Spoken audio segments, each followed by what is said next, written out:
یہ تقویٰ عصمت کی ابتدائی منزل کا نام ہے۔ خود اس کے درجات ہیں۔ جناب یوسف کے تقویٰ اور آپ کی عصمت کی حد یہی تک ہے کہ آپ نے اپنے آپ کو محفوظ رکھا، بچایا، لیکن وہ فخر یوسف جناب امام موسیٰ کاظم علیہ الطیب والثناء کہ ہارون الرشید نے عرب کی حسین ترین خاتون کو آپ کے پاس بھیجا کہ چند سالوں سے زندان میں ہے اور گھر سے دور ہے، مبادا اس خاتون کے فریب میں آ جائیں، تو اسے یہ کہہ کے بھیجا کہ پہلے تم نے کوشش کرنی ہے کہ کسی طرح انہیں اپنی طرف متوجہ کرو، اگر تم متوجہ کرنے میں کامیاب ہو جو تو ٹھیک ہے، اور اگر یہ قیدی تمہاری طرف توجہ نہ کرے تو تم نے خود سے شور مچانا ہے، چلانا ہے، اور ہم تمہاری آواز سن کر پہنچیں گے۔ اور اس طرح سے یہ شخص کی جو پوری اسلامی دنیا میں محبوب ترین شخص بن چکا ہے اور ہر انسان، ہر مسلمان اس سے محبت کرتا ہے، تو اس کی مرکزیت اور محبوبیت ٹوٹ جائے گی، لوگوں کو پتہ چلے گا کہ یہ زاہد اور یہ عارف اور یہ متقی ایسا انسان کی جو یہ شہرت رکھتا ہے کہ اتنا بڑا عابد ہے، زاہد ہے، پارسا ہے، متقی ہے، لیکن یہ گنہگار فرد ہے۔ امام کی مرکزیت اور محبوبیت کو توڑنے کے لیے شیطانی منصوبہ بنایا۔ ہارون الرشید نے عرب کی حسین ترین خاتون کو بھیجا اور پھر اپنے وزیروں کے ساتھ، مشیروں کے ساتھ، خواص کے ساتھ، اپنے سپہ سالاروں کے ساتھ، سپاہیوں کے ساتھ یہ ساری رات یہ اپنے دربار میں ٹہلتا رہا، انتظار میں،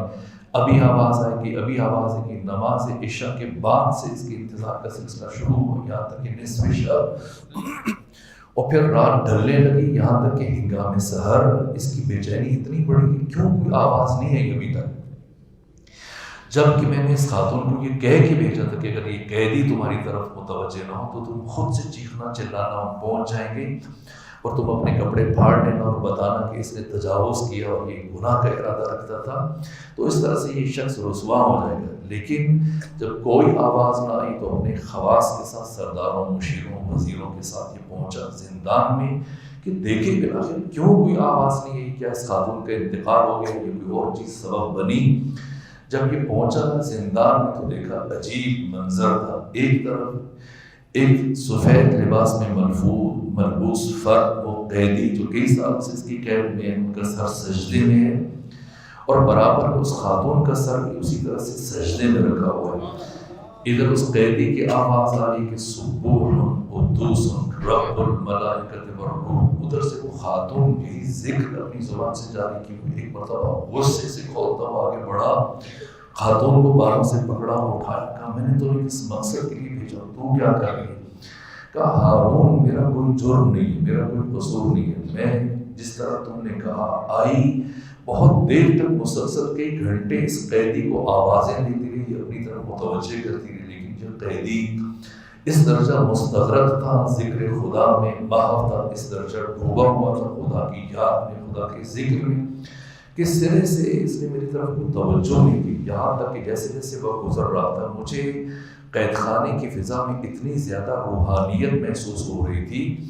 یہاں تک کہ وقت جیسے جیسے آگے بڑھ رہا تھا میں نے دیکھا کہ زمین سے لے کر آسمان تک نور کا ایک سلسلہ متصل ہے، اور ملائکہ الہیہ کا زمین پر نزول ہو رہا ہے، فرشتے زمین پر آ رہے ہیں، پوری مجھے یہ لگ رہا تھا کہ یہ قید خانہ اور کائنات کا ذرہ ذرہ اس قیدی کے ساتھ ہم آواز ذکر خدا میں، تمجید خدا میں، تقدیس الہی میں، حمد خدا میں مصروف ہے،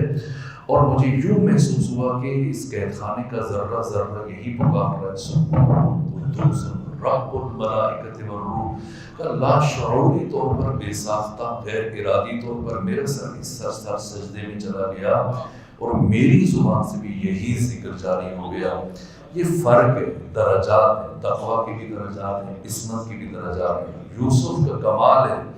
یوسف واقعاً باکمال نبی ہے، اللہ نے قرآن مجید میں اس واقعے کو سب سے بہترین واقعہ قرار دیا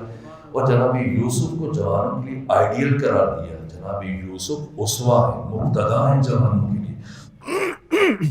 جنہوں نے مشکل ترین حالت میں اپنے آپ کو بچایا اور محفوظ رکھا، لیکن وہ زلیخا جو یوسف کو گمراہ کرنے کے لیے آئی تھی، جناب یوسف اس کو ہدایت نہ دے سکے، وہ اپنے ارادے پر باقی رہی، اور یہ موسیٰ کاظم جو فخر یوسف علیہ السلام ہے کہ خود گنہگار ہونا تو بجائے خود وہم و گمان سے ماورا ہے، جو گمراہ کرنے کے لیے آئی تھی اس کا سر بھی سجدے میں ہے۔